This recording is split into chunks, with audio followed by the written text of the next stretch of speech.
San Francisco de Quito, the capital of Ecuador, sits at over 9,000 feet above sea level. Quito's volcanic peaks straddle the equator, the invisible line around the center of the Earth after which this South American country was named.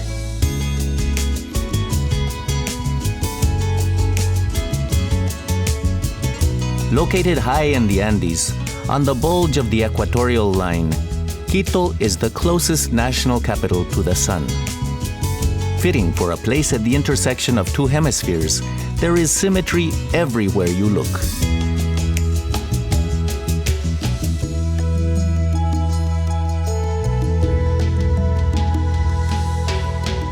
As a meeting point between two equal halves, Quito is all about balance. Just like the Earth, it's intersected by an imaginary line, separating the UNESCO-protected Old Town from the trendy New Town, mirroring the past with the present. To see both halves at once, take the gondola up the Pichincha volcano. On these slopes, a historic battle took place that resulted in Quito's liberation from Spain in 1822. Declaring victory was independence leader Antonio José de Sucre, whose statue stands far below in front of the Santo Domingo Church. In the Metropolitan Cathedral, facing Independence Square, you can visit Sucre's tomb. Despite being one of the oldest cathedrals in South America, the lofty building still impresses anyone who enters its cool interior. Many artworks incorporate local interpretations of the Bible, such as the guinea pig served for the Last Supper. The cathedral's blend of indigenous, European, and Arabic styles became known as the Quito School of Art. And this style can also be found in the nearby Basilica de la Merced, which, among other historic treasures, has an impressive cloister library. Back on the Plaza de la Independencia, a soaring monument shows the national emblem, the condor, symbolically breaking the chains of oppression from Spain, the lion. This generous public space is also known as the Plaza Grande, and, as the civic heart of the city, houses the Municipal Palace and the Presidential Palace. In between stands the former Archbishop's Palace, now a cultural center and restaurant. Take a seat on a patio balcony to sample authentic Ecuadorian food, such as a hearty potato soup and deep-fried plantains with cheese. After lunch, take a taxi to Ichimbia Park, on a hill just to the east. Its contemporary cultural center is wonderful, but the main attraction here is the view.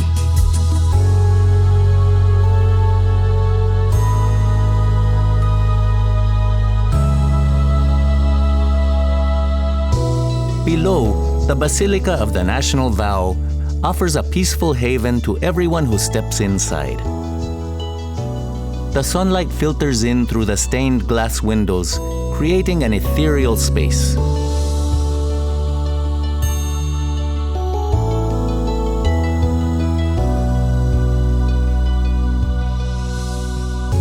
Walk across the cathedral's spine at roof level to climb its highest tower for unforgettable views of Panecillo Hill and its winged statue of Mary.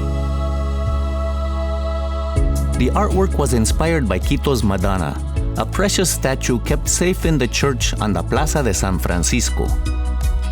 This square was an important marketplace in pre-Inca times, and in its underground passageways, you can still buy local artifacts.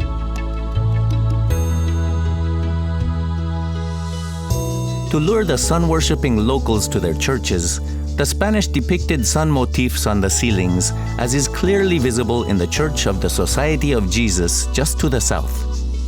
With its dazzling interior and volcanic stone facade, this truly is one of the continent's finest.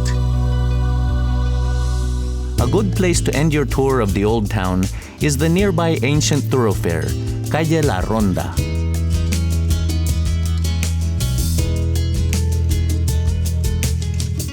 Transport yourself back to the 21st century in Quito's New Town, known locally as La Mariscal.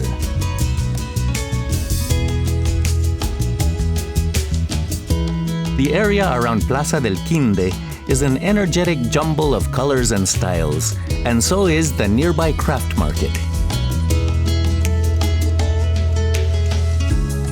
Nearby, the bohemian Guapulo neighborhood clings to the mountain slopes, providing a glimpse of what lies beyond.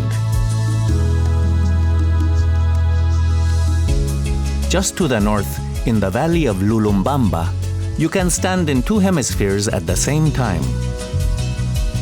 The carved stone heads leading up to the Mitad del Mundo monument represent the French scientists who, almost 3 centuries ago, declared this to be the equator. Modern technology shows this is not the case, but it's still a popular attraction. The Intiñan Solar Museum, less than 800 feet away, lays claim to be on the real equatorial line. The entertaining experiments aim to show a change in the pull of gravity, although in reality, the effect is too minute to observe with the naked eye. The shrunken head on display here, however, is anything but a trick. It's a war relic of the tribal Shuar people. Many of Ecuador's surviving indigenous people still live off the land. This rural region may be poor, but its volcanic landscape is extremely fertile and rich in biodiversity. A prime example is the Pululawa Geobotanical Reserve, one of South America's first national parks and one of the largest volcanic craters in the world. Pululawa is Quechua for cloud of water, and the caldera is often shrouded in mist. Of similar mystical appeal is the Maquipucuna Cloud Forest Reserve, a lush paradise for hummingbirds.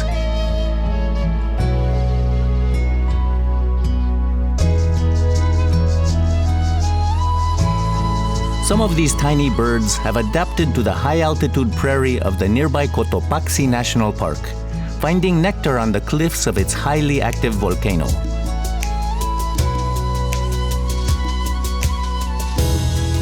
Despite volcanic eruptions, earthquakes, and power struggles, Quito has always recovered its equilibrium and today continues to shine. In order to create harmony, we don't always have to choose between tradition and progress or spirituality and science. Come take a journey to the middle of the world and find wonder and wisdom in Quito.